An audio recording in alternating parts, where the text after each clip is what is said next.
My name is Evangelist Dr.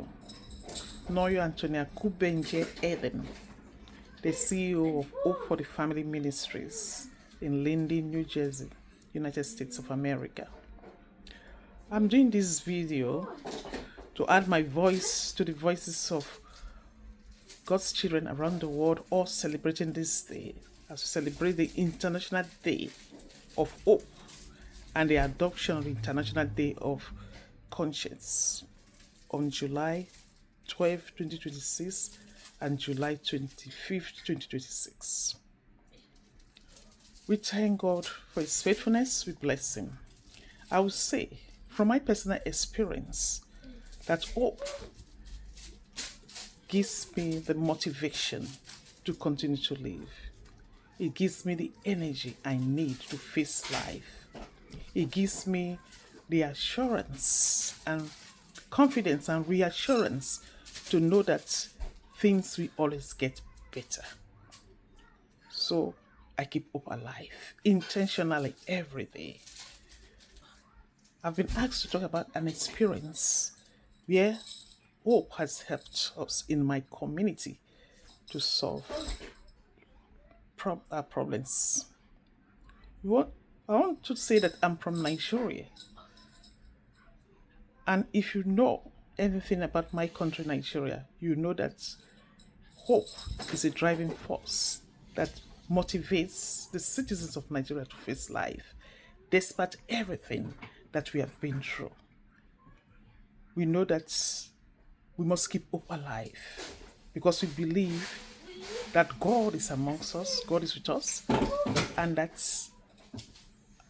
God is able to help us through whatever situations we pass through. And if you have that confidence in the providence of God, you know that you are not depending on man. So that's enough to give you the spiritual strength you need to pass through life, to solve the daily problems that you may pass through in life. We have passed through a lot of problems as citizens of that great country, Nigeria. You've heard about the kidnapping of citizens. You've heard about people breaking into the schools to take away children and the staff. You've heard about hunger in the country that God has so richly blessed. You know our problem with the leadership of our nation. You've heard about everything that we have passed through, I believe. Yes. However, the cities have been able to live, to continue, to enjoy life, despite the struggles, the hardship that we have been through, because we have hope. That has been the source of our strength, our hope, and everything that has given us the fortitude to continue to press on in life, to resolve the situations of life. When the government fails to provide electricity, what happens? We buy our generators. We keep hope alive. We always look for the options, the other alternative. What can we do? How can we resolve the situation? We always do that as a people. We do not sit down and just wait for the government crying that, oh, government is not giving us electricity, so we cannot do anything. We are not sitting down and crying that the schools are not good. What are we going to do? The Nigerian parent will look for a private school where the public school fails. If it means going to another country to put their children in school for them to acquire education, they do it. The government does not give us water, backbone water. What happens? The Nigerian woman or man will dig its own well in its compound. It should not be like that, but fortunately, that's the way it is. And because we have a hope to look beyond our situations, whatever is hindering us, whatever may be working against us, we have that hope and our faith is strong that God is able to help us in a situation. So we are able to forge ahead despite whatever is happening. We are able to enjoy life.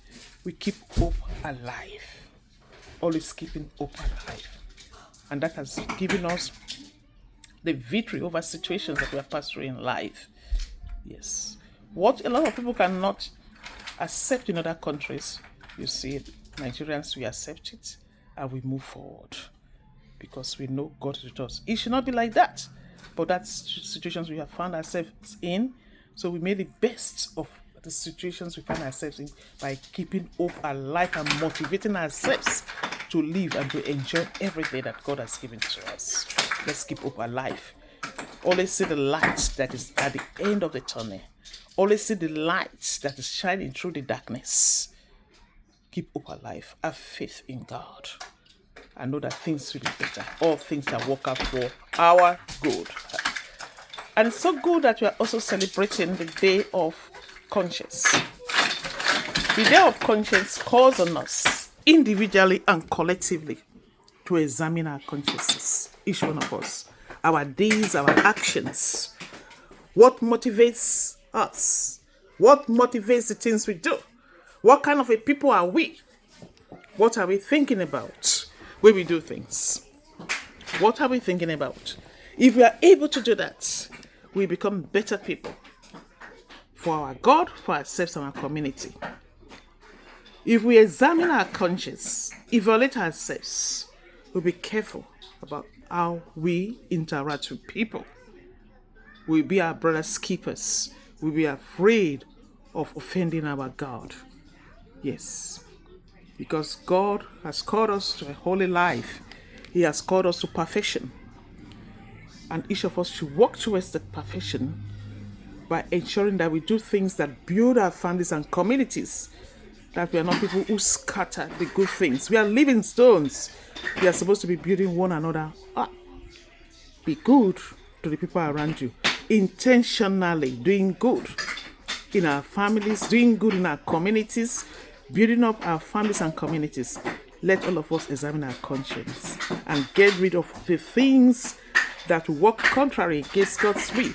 Things that do not help us, things that do not promote good, healthy life and relationship. Get rid of it so that we can dwell at peace with one another. Today, nations are fighting over issues that could be resolved amicably. But yet, we say we are channels of God's peace. If we are channels of God's peace, so let us truly be channels of God's peace by examining our conscience. Take away pride. Let us be meek and humble as God wants us to be, so that we'll be there for one another, building up the nations, building up our countries, building up our families. So today, as we celebrate this day, let us live with this word, that each of us, we examine ourselves. We start from ourselves, examine our consciences, examine the things we do, our interaction and engagement with people, what motivates us, so that we can become better people for our God and for our community. Keep hope alive. God bless you all. Enjoy your day. Bye.